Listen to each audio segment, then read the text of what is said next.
Top 5 Dynasty Rookie Rankings. Is Chris Olave on the rise, folks? We're excited to break it down with Paul Blake as we do the top 10 Dynasty Rookie Rankings starting right now on the Razzball Fantasy Football Podcast.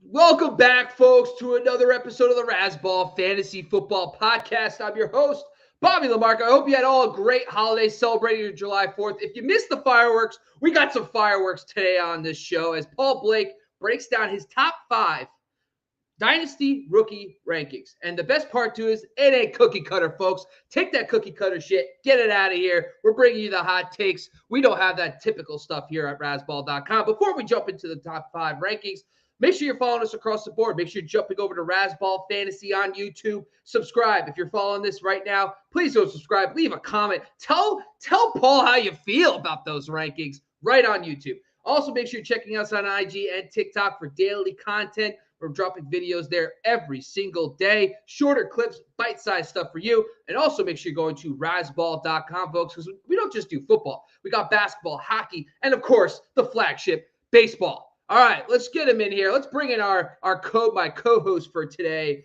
The man is well known as Paul Blake. You can find him at Paul Blake PD12 on Twitter. What's going on, Mr. Blake?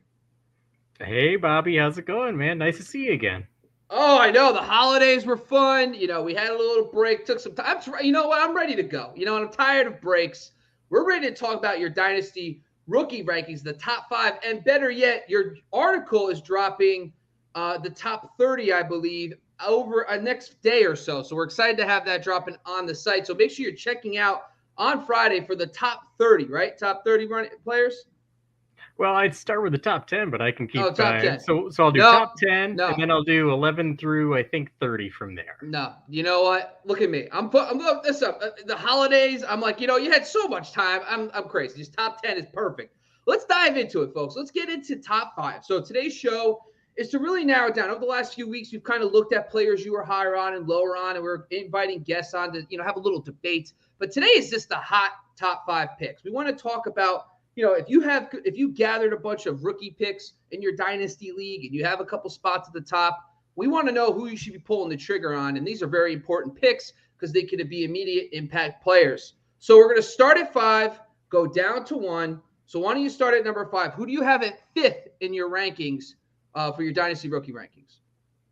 Yeah, so for me, 5th, I've got Garrett Wilson, wide receiver from the Jets. Obviously, he was one of their first-round draft picks this year.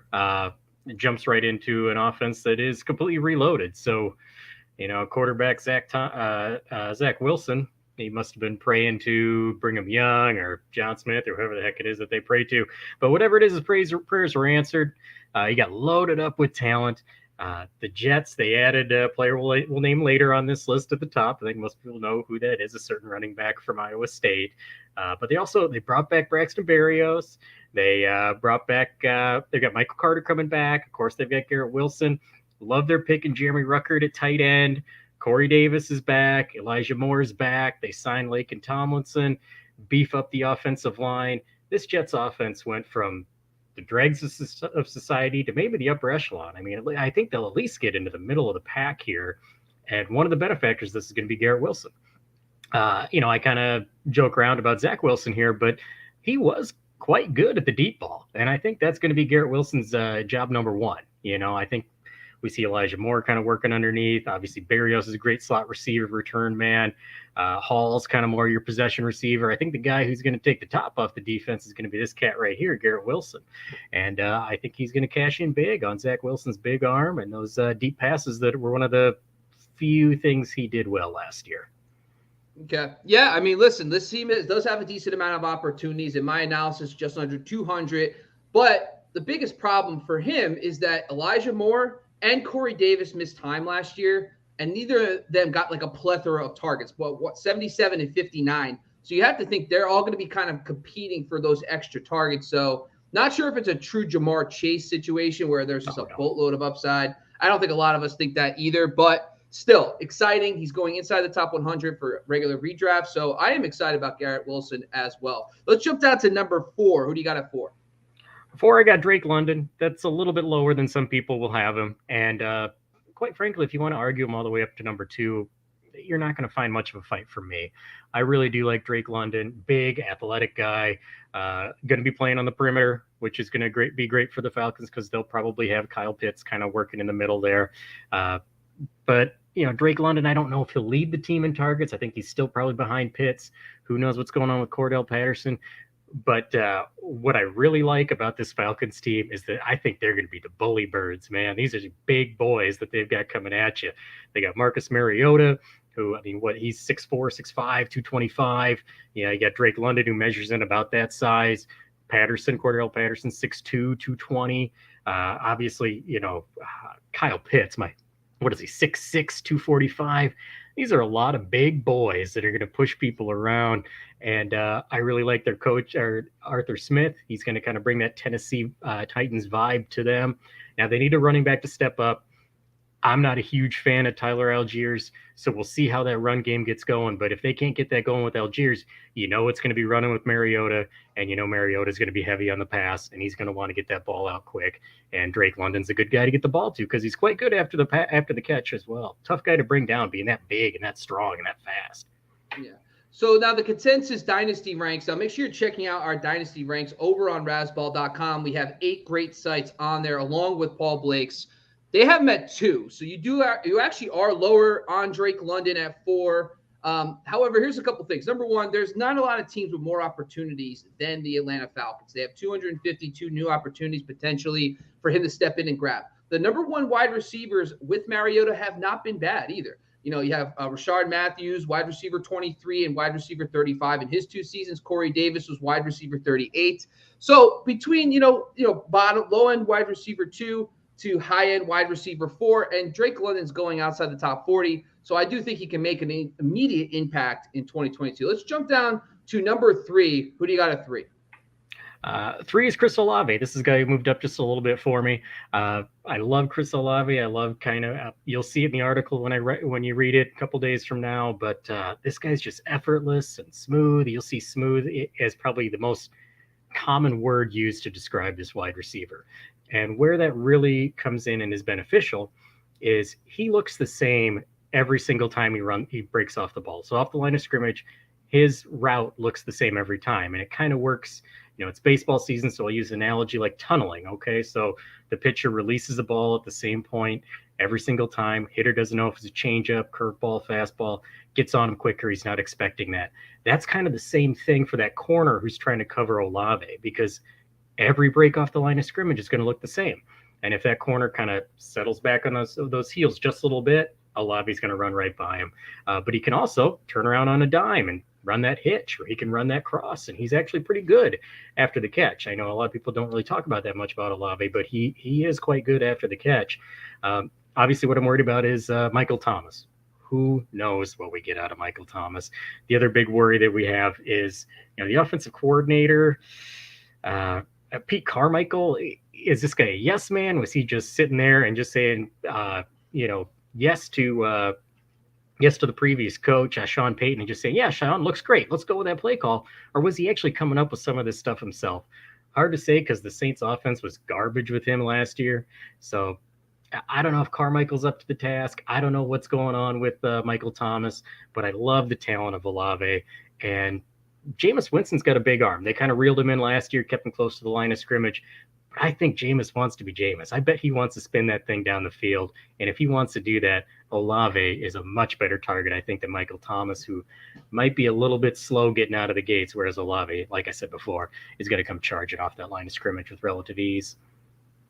With Chris Olave, a lot of it has to do with his opportunities based on an offense that did not throw a lot last year. Are they going to stay conservative? And like you said, Jameis, we think of Jameis, there's either the no risk it, no biscuit with Bruce Arians throwing 30 for 30, 30 touchdowns, 30 interceptions, or this ridiculously conservative offense to kind of protect him. Now, Alvin Kamara, is he going to be suspended? How healthy is Michael Thomas? How good is Jarvis Landry still going to be in this offense? Now, from a dynasty perspective, Kamara and Thomas are under contract through the 2024 season, but Jarvis Landry's only for 1 year. So Olave could emerge really quickly as a prominent player in this offense, especially if Thomas doesn't bounce back. And let's say Kamara does get suspended and it gets pushed off for a year. I don't know, but that's another opportunity for him as well. So his current rank, though, is 7. So you're 4 spots higher. So you definitely love Chris Olave over the consensus rank. Let's jump down to number 2.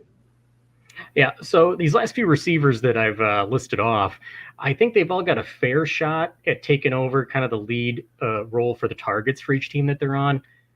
This receiver I have here at number 2, Treylon Burks, I think he's got the best shot at taking over the number 1 target getter for the Tennessee Titans.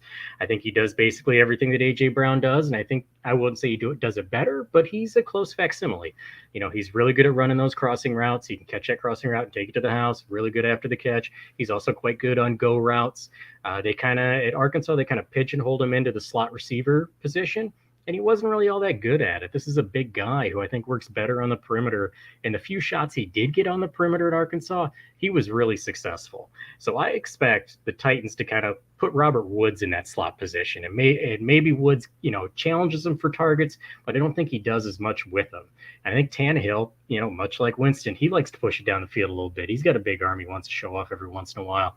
I think Burks will be the guy who he throws it to in those situations.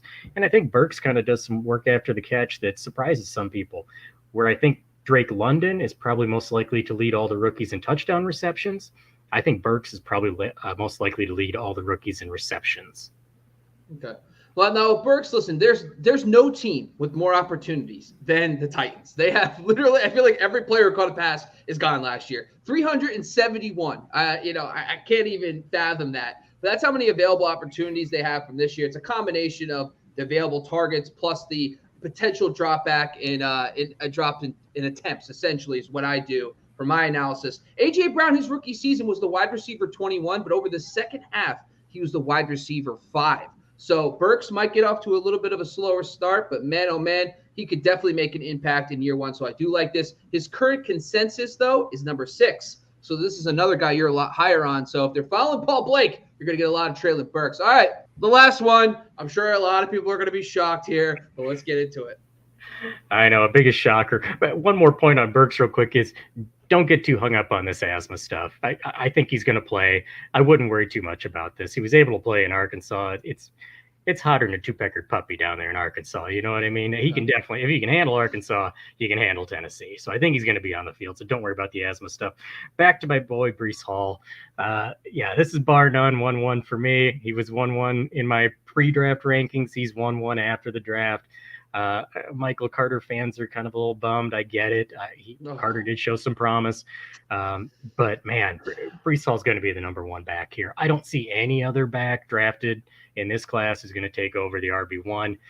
Kenneth Walker, the third, a talented kid, good breakaway player, but Rashad Penny's damn good, man. He really looked good at the end of the season, and I don't think the Seahawks are just going to throw that off to the side. I still think Penny gets most of those carries, and Walker's more of the change of pace guy, whereas with the Jets, I think Hall takes over the majority of the carries, and Michael Carter's your change of pace guy.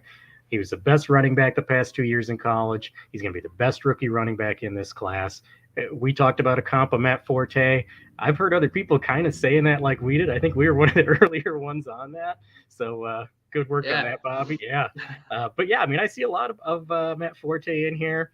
Catches the ball well, makes people miss, big enough to run him over, but quick enough to run by him. Those of us who are old and crusty like me remember Matt Forte and remember Matt Forte being a quality back that you can depend on. Is he going to set the world on fire like Saquon Barkley did his rookie year, or maybe even a CMC? Probably not. But you're looking at a quality eventually, I think, top 10 running back in the NFL here with Breece Hall. So I will say this. One of the things I actually am doing a bunch of my own rankings too for redraft. And one of the things that caught my eye about the Jets was they were 4th in the NFL in carries inside the 5 last year. So you don't think of the Jets in a lot of scoring positions, but they actually had 25 inside the 5. That is ridiculous. And it was a combination of 9 for Michael Carter, 6 for Tevin Coleman, 6 for Ty Johnson, 2 for Austin White or whatever it is, Austin something. I don't remember his name. Ridiculous. And 2 to a receiver. And they only converted like 10% of them. So there's going to be a lot of scoring opportunities. That was on a bad Jets offense. Now you infuse all the extra talent. I think he could be an immediate impact. I actually see him as a borderline RB1 this season. let alone Dynasty. So I do love that, on top of the fact they have a top 12 offensive line, and they added Laken Tomlinson this year. So I'm looking forward to that as well. That's all we got for today, folks. It's always fun to, we get tired. The sleepers are nice. The breakouts, we get it. But sometimes you just got to go with the top 5 and bring in the hot takes. And I love the fact that your rankings are not what you see in the consensus. And make sure you're going to check out that article that drops on Friday on Paul Blake's top 10 Dynasty Rookie Rankings. And make sure you're also going to check out the consensus Dynasty Rookie Rankings over on Razzball.com. Just check the link in the description. You'll see eight great sites, including Fantasy Pros, Pro Football Network, and more. Once again, I am your host, Bobby LaMarco. Make sure you're going to check us out on Razzball.com. Make sure you're going to check us up on Razzball Fantasy on YouTube, IG, and TikTok. For Paul Blake, I'm Bobby LaMarco. We're out of here, folks.